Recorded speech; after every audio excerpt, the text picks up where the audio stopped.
আজ আমরা দেখতে চলেছি 2022 সালে রিলিজ হয় একটি অসাধারণ মুভি যার নাম হলো মীরা। এটি মূলত একটি সায়েন্স ফিকশন সার্ভাইভাল মুভি, যেখানে হঠাৎ করেই পৃথিবীতে নেমে আসে ভয়ানক এক বিপর্যয়। মহাকাশ থেকে পৃথিবীর মধ্যে পড়তে থাকে শত শত জ্বলন্ত উল্কাপিণ্ড, আর এক একটি উল্কাপিণ্ডের বিস্ফোরণ এতটাই ভয়ানক ছিল যে জায়গাটিতে উল্কাপিণ্ড বিস্ফোরিত হয় সেখানকার আশেপাশে থাকা সবকিছু একদম ধুলোর সঙ্গে মিশে যায়। এমনকি এই উল্কাপিণ্ড সমুদ্রের মাঝে পড়লেও সেই সমুদ্র থেকে ভূমিকম্প চলে আসে পুরো শহরে। দেখতে দেখতেই মুহূর্তের মধ্যেই পুরো শহর যেন ধুলো হয়ে একদম বাতাসের সঙ্গে মিশে যায়।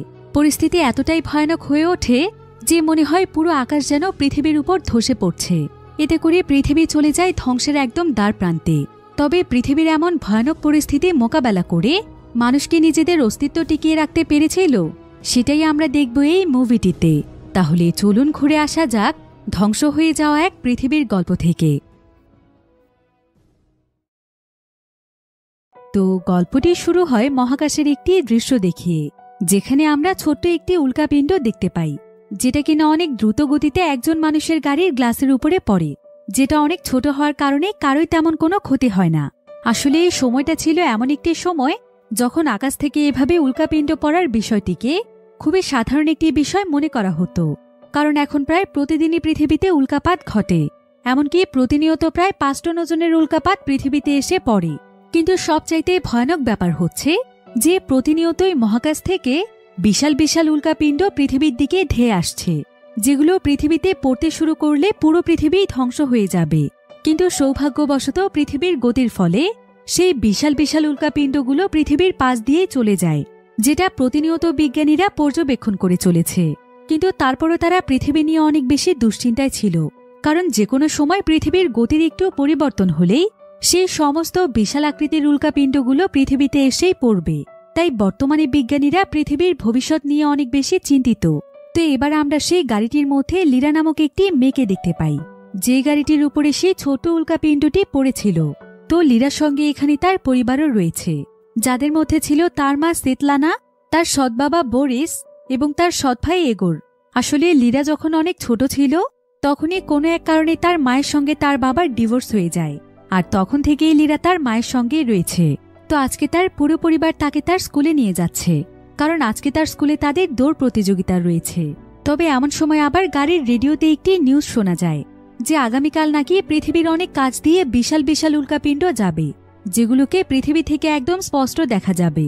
কিন্তু এতে করে পৃথিবীর কোনো ক্ষতি হওয়ার সম্ভাবনা নেই। এটা শুনে তারা সবাই অনেক খুশি হয়ে যায়। তবে সবচাইতে বেশি খুশি হয় ইগোর এখানে তার বাবাকে জানায় যে সে সামনে থেকে উল্কাপাত দেখতে চায়। ইগোরের বাবা বরিস তখন বলে যে আগামীকালই তো ইগোরের জন্মদিন, তাই এই উল্কাপাত দেখাই হবে ইগোরের জন্য সবচাইতে ভালো উপহার। তাই তারা সবাই মিলে একসঙ্গে অনেক মজা করে উল্কাপিণ্ড দেখবে। একথা শুনে ইগোর সহ সবাই অনেক খুশি হয়ে যায়। কিন্তু এখানে দেখা যায় যে লীরা শুরু থেকে একদম মন খারাপ করে চুপচাপ বসে আছে। লীরা আসলে এই বিষয়টি আজ পর্যন্ত মেনে নিতে পারেনি যে তার মা তার বাবাকে ছেড়ে অন্য কারো সঙ্গে সংসার করছে। তাই সে তার সৎ বাবা এবং ছোট ভাইকে একদমই পছন্দ করে না, আর ঠিক এ কারণেই সবসময় তার মন খারাপ থাকে। তো এবার লীরাকে স্কুলের সামনে ছেড়ে দিয়ে তার পরিবার চলে যায়, আর কিছুক্ষণের মধ্যেই শুরু হয়ে যায় তাদের স্কুলের দৌড় প্রতিযোগিতা। লীরা প্রস্তুত হয়ে সমস্ত প্রতিযোগীদের কাছে চলে আসে। এরপর তাদের দৌড় প্রতিযোগিতা শুরু হয়। তো এখানে আমরা আবার মাইক নামক একটি ছেলেকে দেখতে পাই। মাইক আসলে ছিল লীরার বয়ফ্রেন্ড। সে এখানে লীরার পারফরমেন্স দেখতে এসেছে। তবে এমন সময় আমরা দেখতে পাই যে দৌড় প্রতিযোগিতার মাঠের মধ্যে একটি সিসি ক্যামেরা লাগানো আছে। ভিডিওর এই পর্যায়ে আপনাদেরকে গুরুত্বপূর্ণ একটি তথ্য দিতে চাই। আমরা তো সবাই জানি যে বর্তমান বাজারে সকল জিনিসপত্রের দাম অনেক বেশি, তাই যুগের সঙ্গে তাল মিলিয়ে চলতে আমাদের প্রয়োজন অর্থ উপার্জনের একটি সেকেন্ড ইনকাম সোর্স।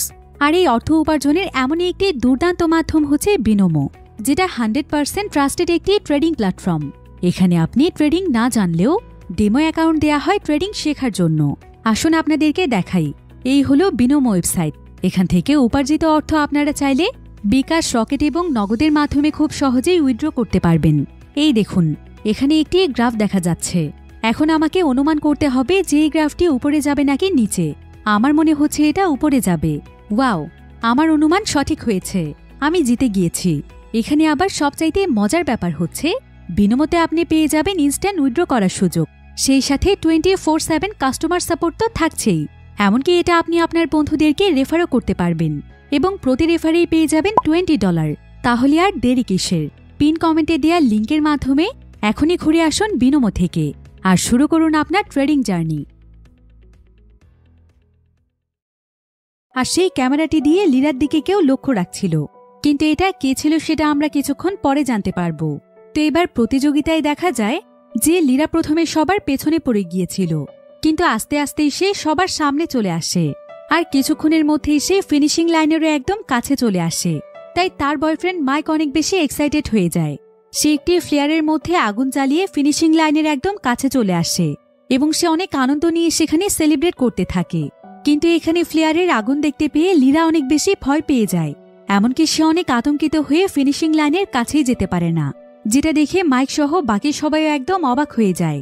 তবে লীরার এই আগুনকে ভয় পাওয়ার পেছনেও একটি কারণ রয়েছে, যেটা আমরা সামনেই জানতে পারবো। তো এবার আমরা ইগোরের জন্মদিনের একটি দৃশ্য দেখতে পাই, যেখানে লীরা এবং তার পুরো পরিবার সহ সবাই পার্টি করছিল। তবে সব সময়ের মতো এখানেও লীরার অনেক মন খারাপ ছিল। আর এখানে আমরা জানতে পারি যে তাদের পরিবারে আরও একজন নতুন সদস্য আসতে চলেছে, অর্থাৎ লীরার মা সেতলানা প্রেগনেন্ট। তাই ইগোরের জন্মদিনের সাথে সাথে তারা এই বিষয়টি নিয়েও অনেক আনন্দ করছিল। আর কিছুক্ষণ পরে তাদের বাবা বরিস এখানে ইগোরের জন্য কেক নিয়ে আসে। তবে কেকটির উপরে থাকা মোমবাতির মধ্যে আগুন জ্বলছিল, আর সেটা যখন লীরা দেখতে পায় তখন সে প্রচণ্ড রকমের ভয় পেয়ে যায় আর সে সঙ্গে সঙ্গে সেখান থেকে উঠে চলে যায়। তো সে পার্টি ছেড়ে বাহিরে চলে আসলে লীরার মা তার কাছে এখনও তার এই ধরনের আচরণের কারণ জানতে চায়। তবে এমন সময় আবার সেতলানার কাছে তার এক্স হাজবেন্ডের ফোন আসে, যার নাম ছিল ডেভিড। তো ডেভিড এখানে সেতলানাকে বলে যে তাদের মেয়ে এখনও আগের মতোই আছে, সে এখনও সেই পুরনো ঘটনা মনে রেখেছে, যার কারণে আজকে স্টেডিয়ামে আগুন দেখে সে অনেক ভয় পেয়েছিল। হয়তো তার কোনো মানসিক সমস্যা হয়ে গিয়েছে, সে অনেক দুর্বল একটি মেয়ে। কিন্তু ডেভিডের একথা শুনে লীরা অনেক কষ্ট পায়, কারণ তার কাছে মনে হচ্ছিল যে সে হয়তো এখন তার মা বাবার কাছে বোঝা হয়ে গিয়েছে, তাই তারা তাকে মানসিক রোগী ভাবছে। এ কারণে লীরা মন খারাপ করে সেখান থেকে চলে যায়। আর এখানে আমরা জানতে পারি যে লীরার বাবা ডেভিড আসলে একজন অ্যাস্ট্রোনয়েট। সে প্রায় 6 বছর যাবৎ মহাকাশেই রয়েছে, এমনকি সে দক্ষ একজন হ্যাকারও ছিল। তাই সে প্রায় সময়ই বিভিন্ন জায়গার সিসি ক্যামেরা হ্যাক করে তার মেয়ে লীরার দিকে নজর রাখত। আর লীরার স্কুলে যে সিসি ক্যামেরাটি ছিল, সে সেই সিসি ক্যামেরাটির মাধ্যমে লীরার স্কুলের সম্পূর্ণ ঘটনা দেখতে পেয়েছিল। আর লীরাকে দেখার জন্য সে এটা প্রায় সময়ই করে থাকে। তবে ডেভিড এটা খুব ভালো করেই জানে যে মহাকাশের যে কোনো টেকনোলজি কোনো মানুষের ব্যক্তিগত জীবনের জন্য ব্যবহার করাটা অনেক বড় একটি অপরাধ। কিন্তু তারপরও সে তার মেয়েকে দেখার জন্য লুকিয়ে লুকিয়ে এই কাজটি প্রায় সময়ই করে থাকে।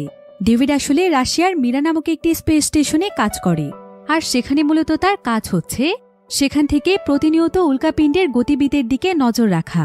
আসলে স্পেস স্টেশনটি ছিল অনেক অত্যাধুনিক প্রযুক্তির একটি স্পেস স্টেশন, যেখানে এআই প্রযুক্তিও যুক্ত করা রয়েছে। এমনকি এআই ভয়েসের মাধ্যমে এখানে নানা ধরনের ইনফরমেশনও পাওয়া যায়। তবে এই এআইয়ের কাজ শুধুমাত্র ইনফরমেশন দেয়াই নয়, এটা মূলত মহাকাশচারীদেরকে উল্কাপিণ্ডের গতিবিধির দিকেও নজর রাখতে অনেক সাহায্য করে। তো ডেভিড এখানে প্রতিদিনের মতোই স্পেস স্টেশনের সবকিছু পর্যবেক্ষণ করছিল। আর তার সবকিছু একদম চেক করা শেষ হয়ে গেলে সে তাদের স্পেসশিপের কমান্ডো অ্যান্টোনোর সঙ্গে দেখা করতে আসে। অ্যান্টোনো তখন তাকে বলে, তোমার ব্যাপারে কিন্তু আমি একটি বিষয় অনেকদিন ধরেই লক্ষ্য করছি, কিন্তু তোমাকে আমি কিছু বলছি না। আমি কিন্তু এটা জেনে গিয়েছি যে তুমি আমাদের স্পেসশিপের টেকনোলজি ব্যবহার করে তোমার মেয়ের দিকে প্রায় সময়ই নজর রাখো। তুমি কি জানো না যেটা কত বড় অপরাধ? এটার জন্য কিন্তু তোমার অনেক বড় শাস্তি হয়ে যেতে পারে। ডেভিড এতে কিছুটা ভয় পেয়ে যায়, আর সে তাকে জানায় যে সে তার মেয়েকে অনেক ভালোবাসে, তাই মূলত সেই কাজগুলো করেছে। কিন্তু এরপর থেকে সে আর কোনোদিনও এমন কাজ করবে না। তো এমন সময় আবার এমসিসি থেকে তাদের কাছে একটি ভিডিও কল আসে। এমসিসি মানে হচ্ছে মস্কো মিশন কন্ট্রোল সেন্টার। আর সেখান থেকে একজন উচ্চপদস্থ কর্মকর্তা তাদেরকে ফোন করেছে, যার নাম ছিল ফমিন। তো ফমিন এখানে তাদের কাছে আজকের উল্কাপিণ্ডের গতিবিধি সম্পর্কে জানতে চায়। আর এখানে রিয়াভিনট নামক একজন অ্যাস্ট্রোনয়েট বলে যে গতকাল থেকে তারা উল্কাপিণ্ডের গতিবিধির কোনো হিসেব রাখতে পারছে না, কারণ গতকাল থেকেই তাদের স্পেসশিপের সেন্সরে কিছুটা সমস্যা দেখা দিয়েছে। তবে একটি বিষয় সম্পর্কে তাদের কাছে তথ্য আছে যে আগামীকাল ঠিক রাত 8:19 মহাকাশ থেকে প্রচুর পরিমাণে উল্কাপাত প্রশান্ত মহাসাগরের দিকে ধেয়ে যাবে। তবে সেই সমস্ত উল্কাপাতগুলোর মধ্যে পৃথিবীর বায়ুমণ্ডল ভেদ করে পৃথিবীর মধ্যে প্রবেশ করতে পারে, যেটা অনেকটাই দুশ্চিন্তার ব্যাপার। তাই তাদের সবাইকেই প্রস্তুত থাকতে হবে। তবে রিয়াভিনট কিন্তু এই বিষয়টি নিয়ে পুরোপুরিভাবে নিশ্চিত ছিল না। তাই এখন সামনে কে হতে পারে সেটা কোনোভাবেই ধারণা করা যাচ্ছে না। তো এরপর আমরা পৃথিবীতে লিরাকে দেখতে পাই। লিরা মন খারাপ করে একটি নদীর কাছে বসেছিল, কিন্তু ঠিক এমন সময় তার কাছে তার বয়ফ্রেন্ড মাইক আসে। আর মাইক এখানে লিরার মন খারাপ দেখে নানাভাবে তার মন ভালো করার চেষ্টা করে। মাইকের আবার একটি হাত ছিল রোবোটিক হাত, তো সেখানে লিরাকে তার সেই রোবোটিক হাতটির সাহায্যে নানা ধরনের অঙ্গভঙ্গি করে শেষমেশ তাকে হাসিয়েই ফেলে।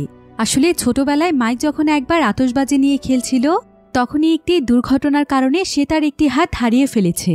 তো আজকেও আকাশে বিভিন্ন নক্ষত্রেরা জ্বলজ্বল করছিল, আর এখানে লিরার একটি উজ্জ্বল নক্ষত্রের দিকে চোখ পড়ে, যেটা দেখে সঙ্গে সঙ্গে লিরার তার বাবার কথা মনে পড়ে যায়। কারণ আজকে প্রায় 6টি বছর হতে চলেছে যে সে তার বাবাকে একবারের জন্য দেখেনি।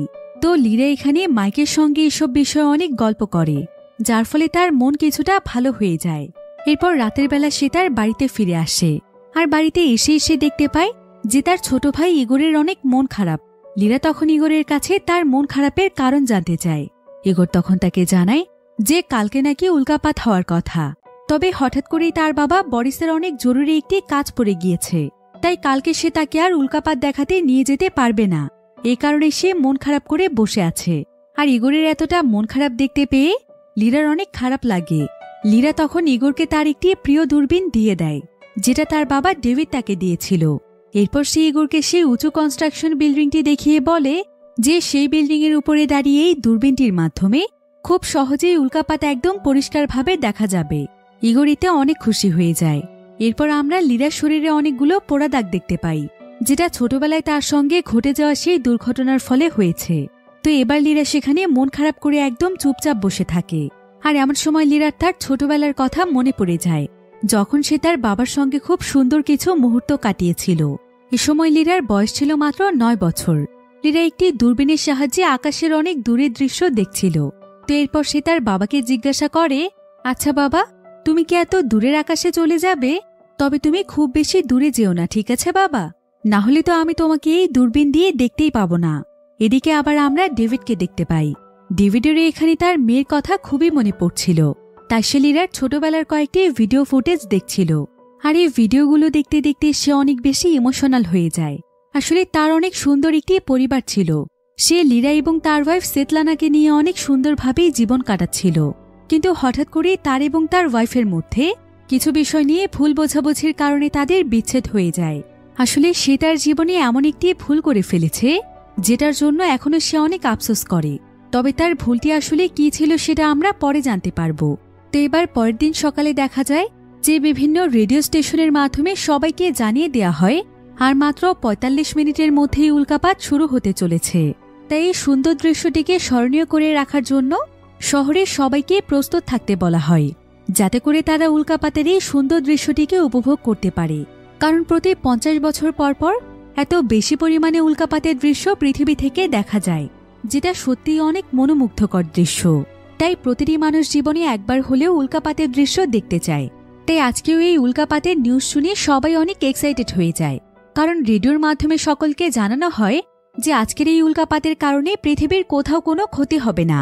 তাই শহরের সমস্ত মানুষেরা উল্কাপাত দেখার জন্য পুরোপুরিভাবে প্রস্তুত হয়ে যায় এবং তারা শহরের বিভিন্ন উঁচু উঁচু স্থানে যেতে শুরু করে। অন্যদিকে আমরা বরিস এবং সেতলানাকে দেখতে পাই। তারা তাদের ছেলে ইগোরকে স্কুলে ড্রপ করে দিয়ে চলে যায়। তবে এখানে দেখা যায় যে ইগোর তার সঙ্গে করে সেই দূরবীনটি নিয়ে এসেছে, যেটা তাকে লিরা দিয়েছিল। অর্থাৎ যেভাবেই হোক সে আজকে উল্কাপাত দেখবেই। অন্যদিকে আমরা সেই স্পেস স্টেশনটিকে দেখতে পাই। আর এখানে মহাকাশচারীরা যা ভেবেছিল সেটাই ঘটেছে, কারণ তারা স্পেসশিপের রাডারের মাধ্যমে দেখতে পায় যে পৃথিবীর দিকে প্রচুর পরিমাণে উল্কাপাত ধেয়ে আসছে। এবার তারা পুরো বিষয়টিকে পর্যবেক্ষণ করে দেখতে পায় যে বেশিরভাগ উল্কাপিণ্ড পৃথিবীর পাশ দিয়ে চলে গেলেও প্রায় অনেকগুলো উল্কাপিণ্ড পৃথিবীর বায়ুমণ্ডলকে ভেদ করতে চলেছে, যেটা খুবই ভয়ানক একটি ব্যাপার। তাই সেখানে থাকা তাদের এআই অ্যাসিস্ট্যান্ট মীরা তাদেরকে উপদেশ দেয় যে যত তাড়াতাড়ি সম্ভব তাদের স্পেস স্টেশনটিকে অন্যদিকে নিয়ে যেতে, কারণ আর মাত্র 7 মিনিটের মধ্যে এদিক দিয়েই পৃথিবীর দিকে উল্কাপিণ্ড ধেয়ে যাবে। কিন্তু তাদের স্পেস স্টেশনটি ছিল খুবই ভারী, ফলে দ্রুত স্পেস স্টেশনটির অবস্থান পরিবর্তন করার জন্য তারা সবাই মিলে স্পেস স্টেশনটির অপ্রয়োজনীয় জিনিসগুলোকে বাদ দিয়ে দেয়। এরপর তারা স্পেস স্টেশনটির অবস্থান পরিবর্তনের কাজ শুরু করে। এদিকে ডেভিড যত তাড়াতাড়ি সম্ভব তার মেয়ে লিরাকে অনবরত টেক্সট এবং মেসেজ করতে থাকে। আর অবশেষে লিরা যখন ফোনটিকে রিসিভ করে তখন ডেভিড তাকে বলে যে যত তাড়াতাড়ি সম্ভব লিরা যেন একটি সুরক্ষিত স্থানে অবস্থান করে, কারণ পৃথিবীর বায়ুমণ্ডলের দিকে প্রচুর পরিমাণে উল্কাপিণ্ড ধেয়ে যাচ্ছে। একথা শুনে লিরা অনেক ভয় পেয়ে যায়। তবে এমন সময় আবার বাহির থেকে সে কিছু একটার আওয়াজ শুনতে পায়। এরপর যখন সে তার জানালা দিয়ে বাহিরের দিকে তাকায় তখন সে এখানে দেখতে পায় যে আকাশ থেকে অনেক বড় বড় জ্বলন্ত উল্কাপিণ্ড পৃথিবীর দিকে ধেয়ে আসছে। অন্যদিকে বিশাল এক উল্কাপিণ্ড ধাক্কায় স্পেস স্টেশনটির অনেক বড় একটি অংশ ভেঙে টুকরো টুকরো হয়ে যায়। অন্যদিকে আরও একটি বিশাল আকৃতির উল্কাপিণ্ড সোজা গিয়ে পৃথিবীর বিশাল বড় একটি সমুদ্রের মধ্যে বিস্ফোরিত হয়। তবে এই বিস্ফোরণটি এতটাই শক্তিশালী ছিল যে আশেপাশের দূর দূরান্ত পর্যন্ত সবকিছুই একদম কেঁপে ওঠে। চারিদিকে ভূমিকম্প শুরু হয়ে যায়। মীরা এতে প্রচণ্ড রকমের ভয় পেয়ে যায় আর সে কোনো মতে তার ফোনটি হাতে নিয়ে তার রুম থেকে বেরিয়ে যায়। এরপর বাহিরে এসে সে দেখতে পায় যে চারিদিকে একদম হইচই শুরু হয়ে গিয়েছে। প্রত্যেকটি মানুষই তাদের জীবন বাঁচানোর জন্য মরিয়া হয়ে উঠেছে। সবাই সেখান থেকে পালিয়ে সুরক্ষিত জায়গাতে যাওয়ার চেষ্টা করছে। এদিকে বাহির থেকে প্রচণ্ড রকমের বিস্ফোরণের শব্দ শুনতে পাওয়া যায়। লিরা তখন তাদের বিল্ডিংয়ের ব্যালকনিতে গিয়ে দেখতে পায় যে এখন তাদের শহরের উপর শত শত উল্কাপিণ্ড পড়ছে এবং এক একটি উল্কাপিণ্ড যে সমস্ত জায়গাগুলোতে পড়ছে সেই সমস্ত জায়গার চারিপাশ একদম ধুলোর সঙ্গে মিশে যাচ্ছে। মুহূর্তের মধ্যেই যেন সমস্ত বিল্ডিং, অফিস, আদালত, রাস্তাঘাট একদম ধুলোতে পরিণত হয়ে বাতাসের সঙ্গেই মিশে যাচ্ছে। এত ভয়ঙ্কর দৃশ্য দেখে লিরা একদম আতঙ্কিত হয়ে যায়। তাই সেও তখন বাকি সবার সঙ্গে সেখান থেকে পালানোর চেষ্টা করছিল, কিন্তু সম্পূর্ণ বিল্ডিংটি ধুলো দিয়ে ভরে যাওয়ার কারণে সেখানে সবার তাকাতেও অনেকটা কষ্ট হচ্ছিল। আর নিচের ফ্লোরে প্রচণ্ড রকমের ভিড় হওয়ার কারণে লিরা সেকেন্ড ফ্লোরের একটি ব্যালকনি দিয়ে লাফ দিয়ে নিচে নেমে আসে। এদিকে একের পর এক আশেপাশে উল্কাপিণ্ড বিস্ফোরিত হচ্ছিল, যার ফলে ভূমিকম্প সৃষ্টি হয়ে প্রত্যেকটি বিল্ডিংয়ে ফাটল তৈরি হয়েছে। লিরার চোখের সামনে অনেক উঁচু উঁচু বিল্ডিংও ধূলিসাৎ হয়ে যাচ্ছে। শহরের সমস্ত মানুষেরাই বাঁচার জন্য ছুটোছুটি করছে। তবে এমন সময় আবার লিরার কাছে একজন মহিলা আসে আর মহিলাটি লিরাকে জানায় যে তার বাচ্চা নাকি একটি গাড়ির মধ্যে ফেঁসে গিয়েছে। তাই সে লিরার কাছে তার বাচ্চাকে উদ্ধার করার জন্য সাহায্য চায়। এরপর সেই মহিলা এবং মীরা বাচ্চাটিকে বের করার অনেক চেষ্টা করছিল, কিন্তু তারা এটা কিছুতেই করতে পারছিল না। তবে এমন সময় আবার লিরাকে খুঁজতে খুঁজতে সেখানে মাইক চলে আসে আর মাইক এখানে অনেক চেষ্টা করে বাচ্চাটিকে বের করতে পারে। তো এখন তাদেরকে যেভাবেই হোক নিরাপদ কোনো জায়গাতে যেতে হবে, কিন্তু তারা আসলে কোথায় যাবে সেটাই বুঝতে পারছিল না। তবে মাইক এখানে যেভাবেই হোক লিরাকে নিয়ে পালানোর চেষ্টা করছিল। এদিকে আবার শহরের বিভিন্ন জায়গাতে অ্যানাউন্সমেন্ট করা হয়। শহরের প্রত্যেকটি মানুষদেরকে বলা হয় যে গভর্নমেন্টের পক্ষ থেকে তাদের জন্য একটি শেল্টার তৈরি করা হয়েছে, যেখানে থাকলে তারা অনেকটাই নিরাপদে থাকবে। তাই শহরের প্রত্যেকটি মানুষকে সেখানে আশ্রয় নিতে বলা হচ্ছিল। ফলে সবাই তখন সেই শেল্টারের দিকে যেতে শুরু করে। কিন্তু মাইক যখন লিরাকে নিয়ে সেদিকে যাচ্ছিল তখন তারা সামনে তাকিয়ে দেখতে পায় যে তাদের কাছ থেকে অনেক দূরে বিশাল একটি বিস্ফোরণের ফলে প্রচণ্ড ভয়াবহ একটি ধুলোর ঝড় তাদের দিকে ধেয়ে আসছে। তারা তখন ভয় পেয়ে সেখান থেকে পালাতে শুরু করে। তবে মাইক লিরাকে নিয়ে একটি বিল্ডিংয়ের পেছনে লুকিয়ে পড়ে, কিন্তু তারা যেই বিল্ডিংটির নিচে দাঁড়িয়েছিল সেই বিল্ডিংটির মধ্যেও প্রচণ্ড রকমের ফাটল তৈরি হয়েছে, যার ফলে তাদের ঠিক উপরে থাকা একটি ব্যালকনি সোজা ভেঙে একদম মাইকের উপরে এসে পড়ে। এদিকে আবার চারিদিকের এতটা বিশৃঙ্খল পরিস্থিতির মধ্যে দুজন বয়স্ক দম্পতি ভুল করে লিরাকে তাদের গাড়ির সঙ্গে ধাক্কা দিয়ে ফেলে। তবে তারা ছিল অনেক ভালো মনের মানুষ, তাই তারা সঙ্গে সঙ্গে লিরাকে তাদের গাড়িতে তুলে নেয়। এরপর লিরাকে সাথে নিয়েই তারা রওনা হয় সুরক্ষিত কোনো জায়গার উদ্দেশ্যে। তবে শুধুমাত্র তারাই নয়, বরং জীবন বাঁচানোর জন্য আরও অনেক মানুষই গাড়ি নিয়ে সেখান থেকে পালাচ্ছে, যার ফলে রাস্তাতেও একের পর এক অ্যাক্সিডেন্ট ঘটছিল। তো এখানে লিরাদের গাড়িটি কিছুটা দূরে যাওয়ার পরেই তাদের পেছনে বিশাল বড় একটি উল্কাপিণ্ডের বিস্ফোরণ ঘটে। আর এই বিস্ফোরণের শব্দে লিরা তার জ্ঞান ফিরে পায়। এরপর সে যখন পেছনের দিকে তাকায় তখন সে দেখতে পায় যে তাদের পেছনে থাকা ব্রিজটি ভেঙে তছনছ হয়ে যাচ্ছে। এদিকে সেই বৃদ্ধ দম্পতিও অনেক বেশি ভয় পেয়ে যায়।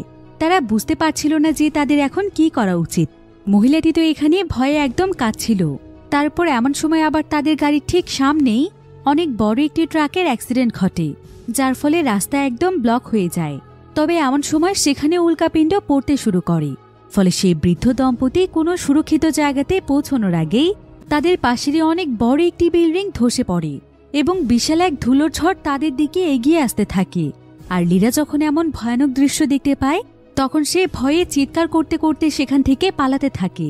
লীরা কোনো মতে একটি শপিং মলে চলে আসে, কিন্তু এবারের বিস্ফোরণটি এতটাই ভয়ানক ছিল যে সেই শপিং মলের মধ্যে গিয়েও লীরা ধুলোর নিচে চাপা পড়ে যায়। আর এমন ভয়ানক পরিস্থিতির মধ্যে পড়ে লীরার এখানে তার জীবনের কিছু ভয়ানক মুহূর্তের কথা মনে পড়ছিল, যেটা ছোটবেলায় তার সঙ্গে ঘটেছে। আসলে যখন তার মাত্র 9 বছর বয়স ছিল তখন সে একবার তার বাবার সঙ্গে শপিং মলে ঘুরতে গিয়ে সেখানকার লিফটের মধ্যে আটকা পড়ে যায় এবং লিফটের মধ্যেও যান্ত্রিক কিছু সমস্যা দেখা দেয়, যার ফলে লীরা সেখান থেকে বের হতে পারছিল না। এদিকে ডেভিড তো তার মেয়েকে বের করার জন্য পাগলের মতো হয়ে যায়, কিন্তু সে কিছুতেই লীরাকে বের করতে পারে না। এদিকে লিফটের মধ্যে শর্ট সার্কিটের জন্য আগুন লেগে যায়, যার ফলে লীরার শরীরের একটি সাইড পুড়ে যায়। আর ততক্ষণে উদ্ধারকর্মীরা এসে লীরাকে কোনো মতে বের করে নেয়। এরপর জানা যায় যে লিফটের দরজাটি জোর করে বারবার খুলতে চাওয়ার কারণে এমনটা ঘটেছে। আগুন লেগে লীরার শরীর পুড়ে গিয়েছে, যেটা ডেভিড না বুঝেই করেছিল। কিন্তু এই ঘটনার ফলে লীরা অনেক বেশি ভয় পেয়ে গিয়েছিল, এমনকি তার মা সেতলানাও একদম পাগলের মতো হয়ে গিয়েছিল। সেই ঘটনার জন্য ডেভিডকেই দোষারোপ করছিল। আর এই ঘটনার সূত্র ধরেই তাদের মধ্যে এক পর্যায়ে ডিভোর্স হয়ে যায়। সেই সাথে লীরার সঙ্গেও তার বাবা ডেভিডের সম্পর্ক কিছুটা খারাপ হয়ে যায়। আর ডেভিডও এই ঘটনার জন্য সবসময় নিজেকেই দোষী মনে করে এসেছে, তাই সেও নিজেকে লীরা এবং তার মায়ের কাছ থেকে অনেকটা দূরেই রাখত। তো এরপর আমরা ডেভিডকে দেখতে পাই। ডেভিড ছাড়া তাদের স্পেসশিপটির বাকি সবাই মারা গিয়েছে, আর এখন শুধুমাত্র ডেভিডের সঙ্গে রয়েছে এআই মীরা। তো মীরা এখানে ডেভিডকে জানে যে সে ছাড়া সবাই মারা গিয়েছে, এমনকি উল্কাপাতের ফলে বিভিন্ন শহর ধ্বংস হয়ে গিয়েছে, সেই সাথে শত শত মানুষের মৃত্যু হয়েছে। ডেভিড তখন দ্রুত মীরার কাছে তার পরিবারের লোকেশন সম্পর্কে জানতে চায়। মীরা তখন তার ট্র্যাকিং সিস্টেমের মাধ্যমে শুধুমাত্র সেতলানার মোবাইল ফোনটি ট্র্যাক করতে পারে, যেটা কিনা কোনো এক হসপিটালের আশেপাশে পড়ে আছে। তবে লীরার ব্যাপারে ডেভিড কোনো তথ্যই পায় না। এমন সময় আবার ডেভিডের কাছে এমসিসি থেকে ফোন আসে। ডেভিডকে জানানো হয় যে আর মাত্র 3 ঘন্টার মধ্যে এই পুরো স্পেস স্টেশনটি ধ্বংস হয়ে যাবে, তাই ডেভিড যেন দ্রুত সেখান থেকে পৃথিবীর উদ্দেশ্যে রওনা হয়। যদিও ডেভিডের হাতে খুব বেশি সময় ছিল না, কিন্তু তারপরও সে মীরাকে তার মেয়ে লীরার লোকেশন বের করতে বলে। যদিও ডেভিড এটা খুব ভালো করেই জানে যে স্পেস স্টেশনটির সার্চ অপশন ব্যবহার করলে এটার স্পিড অনেক কমে যাবে, কিন্তু তারপরও সে মেয়েকে খোঁজার জন্য স্পেস স্টেশনের সার্চ অপশন ব্যবহার করে। ফলে প্রায় অনেক সময় পর মীরা লীরার লোকেশন খুঁজে পায়। সে একটি টেডি বিয়ারের মাধ্যমে মীরার সঙ্গে ডেভিডের কানেকশন তৈরি করে দেয়। আসলে লীরার কাছে যে টেডি বিয়ারটি পড়েছিল সেটার ভিতরে একটি মনিটরিং সিস্টেম রয়েছে এবং এটার চোখের মধ্যে ক্যামেরা সেট করা আছে, যার ফলে ডেভিড এবং লীরা একে অপরের সঙ্গে যোগাযোগ করতে সক্ষম হয়। ডেভিড তার মেয়েকে জীবিত দেখতে পেয়ে অনেক খুশি হয়ে যায়। এরপর মীরা এখানে ডেভিডের কাছে তার মা এবং বাকি সবার লোকেশন জানতে চায়। ডেভিড তখন তাকে জানায় যে সেতলানা এবং তার সৎ বাবা বরিস এখন একটি সুরক্ষিত জায়গাতে রয়েছে, কিন্তু সে কোনোভাবেই তার ছোট ভাই ইগোরের কোনো সন্ধান পায়নি। তবে একথা শুনে লীরা অনেক দুশ্চিন্তায় পড়ে যায়। এরপর সে তার বাবাকেও অনেক সাবধানে থাকতে বলে। এবার দেখা যায় যে রেস্কিউ টিম তাদের একটি কুকুরের মাধ্যমে লীরাকে কিছুক্ষণের মধ্যেই ধ্বংসস্তূপ থেকে উদ্ধার করে ফেলে। আর লীরা বাহিরে আসার পর দেখতে পায় যে পুরো শহর একদম ধ্বংসস্তূপে পরিণত হয়েছে, আর তার সামনেই ছিল সেই বয়স্ক দম্পতির গাড়ি। লীরা বুঝতে পারে যে তারা আর বেঁচে নেই, এমনকি তার বয়ফ্রেন্ড মাইকও হয়তো মারা গিয়েছে। লীরা এতে অনেক বেশি ভেঙে পড়ছিল। অন্যদিকে আমরা সেতলানা এবং বরিসকে দেখতে পাই। যদিও তারা একদম সুরক্ষিত রয়েছে, কিন্তু তারা লীরা এবং ইগোরকে খোঁজার জন্য চেষ্টা চালিয়ে যাচ্ছে। তবে এমন সময় সেতলানার কাছে ডেভিডের ফোন আসে। ডেভিড তখন লীরার সঙ্গেও তাকে যুক্ত করে দেয়। সেতলানা জানায় যে তারা এখন পর্যন্ত ডেভিডকে কোথাও খুঁজে পায়নি। আর এমন সময় বরিস এসে বলে যে ইগোরদের স্কুলের প্রত্যেকটি স্টুডেন্টদেরকে এই সুরক্ষিত হসপিটালটিতে নিয়ে আসা হয়েছে, কিন্তু কোথাও ইগোরের নাম নেই। তবে এখানে লীরার মনে পড়ে যায় যে ইগোর তো আজকে স্কুলেই যায়নি, কারণ লীরা তাকে যেই দূরবীনটি দিয়েছিল সেটা নিয়ে উল্কাপাত দেখার জন্য তাদের শহরের সবচাইতে উঁচু বিল্ডিংয়ে তার যাওয়ার কথা। আর সেই বিল্ডিংটি ছিল লীরার কাছ থেকে কিছুটা দূরে। তবে বিল্ডিংটিতে প্রচুর পরিমাণে ফাটল তৈরি হয়েছে, তাই লীরা ইগোরকে খুঁজতে সেখানে যেতে চায়। যদিও তার বাবা তাকে বারবার নিষেধ করছিল, কিন্তু লীরা তার কোনো কথা না শুনে তার ভাইকে খুঁজতে সেখানে চলে যায়। আর এমন সময় স্পেস স্টেশনের পাওয়ার শেষ হয়ে যাওয়ার কারণে লীরার সঙ্গে তার বাবার কানেকশন কেটে যায়। এদিকে এআই অ্যাসিস্ট্যান্ট মীরা ডেভিডকে জানায় যে তার কাছে আর মাত্র 2 ঘন্টা সময় রয়েছে।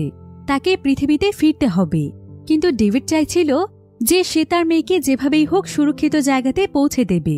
তো এখন এই স্পেস স্টেশনের পাওয়ার ফিরিয়ে আনার একটি মাত্র উপায় রয়েছে, সেটা হলো তাকে স্পেসশিপ থেকে বাইরে গিয়ে ম্যানুয়ালি তার কানেকশন করে দিতে হবে। কিন্তু এতে জীবনের অনেক ঝুঁকি রয়েছে। তবে ডেভিড এখানে কোনো কিছুর পরোয়া না করে একটি স্পেস স্যুট পরে স্পেসশিপ থেকে বেরিয়ে যায়।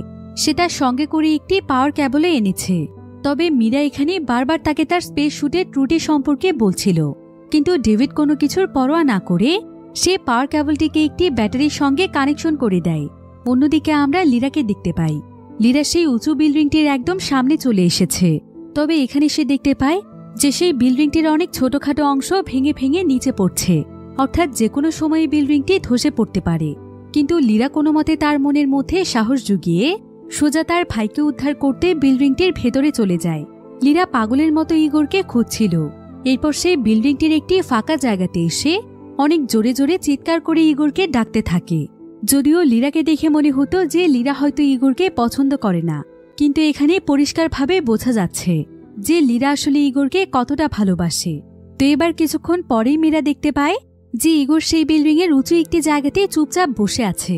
সে তখন তাড়াতাড়ি করে ইগোরকে নিচে লাফ দিতে বলে, আর ইগোর ভয়ে ভয়ে সেখানে লাফ দিলে লিরা তাকে কোনো মতেই ধরে ফেলে। অন্যদিকে ডেভিড অনেক চেষ্টা করার পর কোনো মতে লিরা সেই টেডি বেয়ারের মাধ্যমে তাদের সঙ্গে কানেকশন তৈরি করে ফেলে। এরপর ডেভিড লিরাকে জানায় যে তারা এখন যেই বিল্ডিংটির মধ্যে রয়েছে সেটা কিছুক্ষণের মধ্যেই ধসে পড়বে। তাই যত তাড়াতাড়ি সম্ভব লিরা যেন ইগোরকে নিয়ে সেখান থেকে বেরিয়ে যায়। আর তাদের জন্য এখন বিল্ডিংটির সবচাইতে সুরক্ষিত রাস্তা হচ্ছে বিল্ডিংটির মাঝখানের একটি অংশ, কারণ একমাত্র এটাই হচ্ছে বিল্ডিংটির সবচাইতে মজবুত একটি জায়গা, যেখানে এখন পর্যন্ত কোনো উল্কাপিণ্ড পড়েনি। তো লিরা ইগোরকে নিয়ে বিল্ডিংটির মাঝখানের অংশে গিয়ে দেখতে পায় যে এখন তাদেরকে অনেক গভীর একটি জায়গা দিয়ে এখান থেকে বের হতে হবে। তাই লিরার অনেক ভয় লাগছিল, কিন্তু ইগোরের সামনে লিরা সেটা প্রকাশ করে না, বরং সেই ইগোরকে তার মনে সাহস রাখতে বলে। এরপর সে ইগোরকে তার পিঠে উঠিয়ে নেয়। আর তার বাবা ডেভিড তাকে ঠিক যেভাবে যেভাবে বলছিল লিরা ইগোরকে নিয়ে আস্তে আস্তে ঠিক সেভাবেই নামার চেষ্টা করছিল। কিন্তু দুর্ভাগ্যবশত লিরার কাছ থেকে সেই টেডি বেয়ারটি নিচে পড়ে যায়, যার ফলে ডেভিডের সঙ্গে তার যোগাযোগ বিচ্ছিন্ন হয়ে যায়। ডেভিড এতে প্রচণ্ড রকমের আতঙ্কিত হয়ে পড়ে, কারণ আর মাত্র কিছুক্ষণের মধ্যে এই পুরো বিল্ডিংটি ধসে পড়বে। কিন্তু অন্যদিকে দেখা যায় যে লিরা অনেক চেষ্টার পর ইগোরকে নিয়ে নিচে আসতে পেরেছে। এরপর সে কোনো মতে তার ভাইকে নিয়ে সেখান থেকে বেরিয়ে যায়। তারা একটি শপের মধ্যে এসে আশ্রয় নেয়। আর ইগোর এখানে লিরার কাছে জানতে চায় যে সে কি এই টেডি বেয়ারটির মাধ্যমে তার বাবার সঙ্গে কথা বলছে। লিরা জানায় যে হ্যাঁ, তার বাবা যে কোনো ডিভাইসের সঙ্গে কানেকশন তৈরি করতে পারে। তো এই শপটিতে কিছুক্ষণ বিশ্রাম নেওয়ার পর তারা দুই ভাই বোন সেখান থেকে বেরিয়ে আসে। তবে তারা বাইরে এসে দেখতে পায় যে এখানে একের পর এক বিল্ডিং ধসে পড়ার কারণে পুরো শহরে ধুলোর কুয়াশা তৈরি হয়েছে, যার ফলে আশেপাশের কোনো কিছুই ঠিকমতো দেখা যাচ্ছে না। তবে এমন সময় তারা সেখানে একটি কার দেখতে পায়, যেটার মধ্যে লাইট জ্বলছিল এবং বিপ সাউন্ড হচ্ছিল। তো তারা সেই গাড়িটির কাছে গিয়ে দেখতে পায় যে গাড়িটির ভেতরে আসলে কেউই নেই। এমন সময় আবার আরও একটি কারের মধ্যে একইভাবে বিপ সাউন্ড বেজে ওঠে। আর এই কারটিকে দেখে মনে হচ্ছিল যে এটা হয়তো তাদেরকে সুরক্ষিত কোনো রাস্তা দেখাচ্ছে। তো লিরা এবং ইগোর যখন সেই কারটির কাছে যায় তখন তারা দেখতে পায় যে রাস্তাতে যতগুলো ট্রাফিক লাইট রয়েছে সেগুলো এক এক করে জ্বলে জ্বলে তাদেরকে দিক নির্দেশনা দিচ্ছিল, যাতে করে এই ধুলোর কুয়াশা থাকা সত্ত্বেও তারা সঠিক রাস্তা দিয়ে যেতে পারে। লিরা এতে বুঝতে পারে যে আসলে এই কাজটি তার বাবাই করছে। সে ইগোরকে নিয়ে যেন সুরক্ষিত জায়গাতে পৌঁছতে পারে, তাই তার বাবা স্পেস স্টেশনের সিস্টেম ব্যবহার করে এমনটা করছে।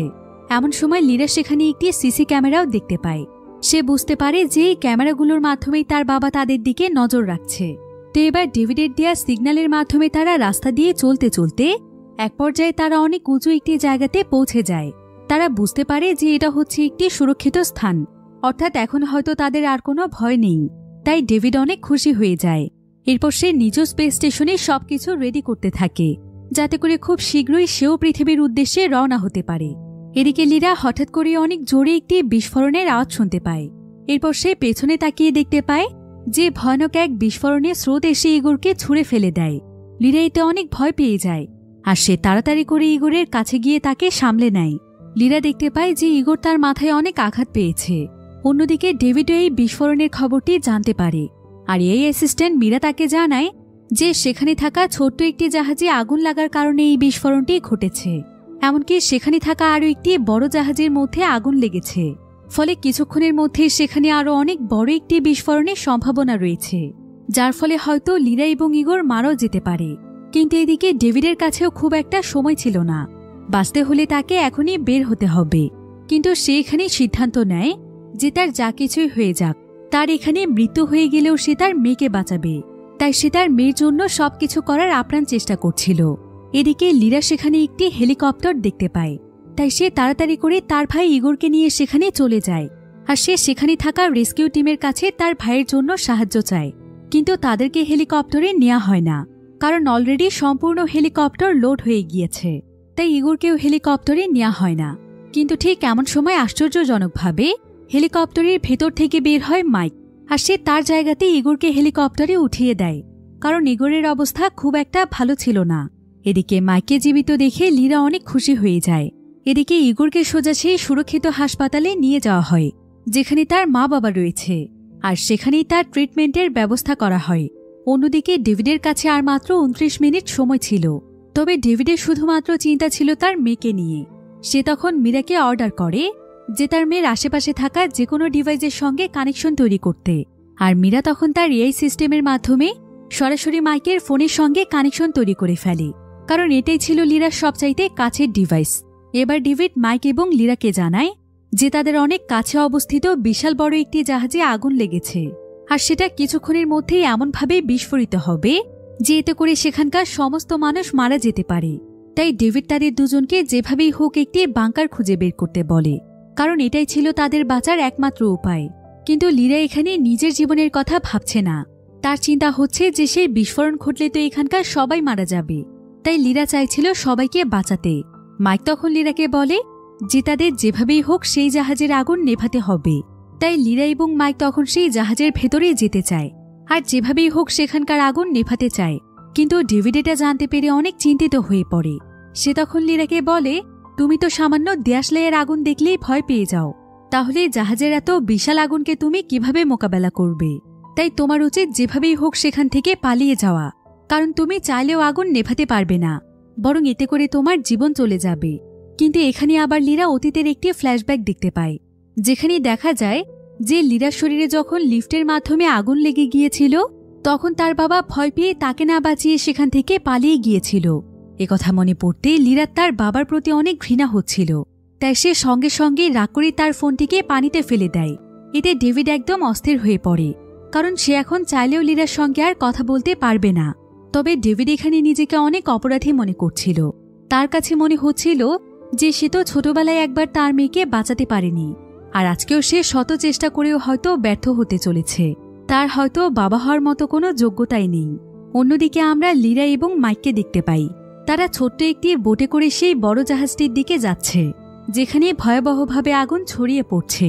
তবে মাইক এখানে লিরাকে বুঝিয়ে বলে যে তার বাবা আসলে অনেক ভালো একজন মানুষ, আর সে শুধুমাত্র তাকে বাঁচানোর জন্যই কত কিছু করছে। তার বাবা তাকে ভালোবাসে বলে এমনটা করছে। তবে এসব কথা শুনে লিরা একদম চুপচাপ থাকে। এরপর তারা দুজন কোনোমতে সেই জাহাজটির মধ্যে উঠে পড়ে। তারা দেখতে পায় যে এখনো সম্পূর্ণ জাহাজে আগুন লাগেনি, তাই তারা দ্রুত জাহাজের ভেতরে চলে যায়। কিন্তু আগুনটি আসলে কোন জায়গাতে লেগেছে সেটা তারা খুঁজেই পাচ্ছিল না। তবে অনেক সময় ধরে খোঁজাখুঁজির পর তারা আগুনের উৎস খুঁজে পায়। কিন্তু জাহাজের একটি রুমের মধ্যে অনেক জ্বলন্ত আগুন দেখতে পেয়ে লিরা সঙ্গে সঙ্গে অনেক আতঙ্কিত হয়ে পড়ে। তাই সে দ্রুত মাইককে তার সেই টেডি বিয়ারটি ঠিক করতে বলে। আর মাইকও এখানে টেডি বিয়ারটি ঠিক করার সঙ্গে সঙ্গে ডেভিড তার এআই অ্যাসিস্ট্যান্ট মীরার মাধ্যমে লিরার সঙ্গে আবারও যোগাযোগ করে ফেলে। ডেভিড তার মেয়েকে আবারও দেখতে পেয়ে অনেক খুশি হয়ে যায়, কিন্তু এখন অন্য ব্যাপারে কথা বলার মতো কোনো সময় ছিল না। তাই সে প্রথমে লিরাকে আগে শান্ত হতে বলে। এরপর সে মাইককে বলে যে চারিদিক থেকে আগুন এখন তাদেরকে ঘিরে ফেলেছে, তবে তাদের কোনো ভয় নেই। তাদের সামনেই রয়েছে একটি অগ্নি নিয়ন্ত্রণ কক্ষ। এবার ডেভিড তাদেরকে ইনস্ট্রাকশন দিয়ে সেই অগ্নি নিয়ন্ত্রণ কক্ষে নিয়ে যায়, যেখানে আগুন নিয়ন্ত্রণের জন্য অনেকগুলো ফায়ার এক্সটিংগুইশার রয়েছে। কিন্তু মাইক যখন সেই রুমটির কাছে যায়, তখন সেখানে একটি বিস্ফোরণের ফলে মাইক একদম আহত হয়ে যায়, আর লিরাও এতে প্রচণ্ড রকমের ভয় পেয়ে যায়। এটা দেখে ডেভিডও অনেক বেশি আতঙ্কিত হয়ে পড়ে, কারণ এখন লিরাকেই কিছু একটা করতে হবে, তা না হলে তারা দুজনই মারা যাবে। কিন্তু ডেভিড বুঝতে পারছিল না যে সে লিরাকে কিভাবে সাহায্য করবে। তবে এমন সময় তার মাথায় একটি আইডিয়া আসে। আসলে মাইকের যে রোবোটিক হাতটি রয়েছে, ডেভিড মীরার মাধ্যমে সেই হাতটিকে তার নিয়ন্ত্রণে নিয়ে আসে। এরপর ডেভিড এই হাতটির মাধ্যমে তার মেয়ের হাতটিকে অনেক শক্ত করে চেপে ধরে। আর এতগুলো বছর পর মেয়ের হাতটিকে ধরতে পেরে ডেভিড অনেক ইমোশনাল হয়ে যায়। এরপর সে লিরার কাছে ক্ষমা চায়। আর সে লিরাকে বলে যে লিরা যখন সেই লিফটের মধ্যে পড়ে গিয়েছিল তখন সে সেই দৃশ্যটি কিছুতেই মেনে নিতে পারছিল না, তাই সে কোনো কিছু বুঝতে না পেরে সেখান থেকে চলে গিয়েছিল। কিন্তু আজকে সে লিরার কাছে তাকে বাঁচানোর একটি সুযোগ চায়, কারণ এটা করতে পারলে হয়তো আজকে সে নিজেকে ক্ষমা করতে পারবে। ডেভিড লিরাকে আরও জানায় যে লিরার সঙ্গে তার আর কোনোদিনও দেখা হবে না, কারণ তার স্পেসশিপটি পৃথিবীর বায়ুমণ্ডলে প্রবেশ করতেই যাচ্ছে। এটা কিছুক্ষণের মধ্যেই বিস্ফোরিত হয়ে যাবে, তাই লিরা যেন তাকে ক্ষমা করে দেয়। কিন্তু একথা জানতে পেরে লিরা অনেক ভেঙে পড়ে। আর সে কাঁদতে কাঁদতে তার বাবাকে বলে যে সে তার বাবার সঙ্গে অভিমান করলেও সে তাকে কোনোদিনও ঘৃণা করেনি। সে ছোটবেলা থেকে এখন পর্যন্ত তাকে অনেক বেশি ভালোবাসে। এটা শুনে ডেভিড তার মনে অনেক শান্তি অনুভব করে। তো এবার ডেভিডের ইনস্ট্রাকশন পেয়ে লিরা তার সামনে থাকে একটি ফায়ার স্যুট পরে নেয়।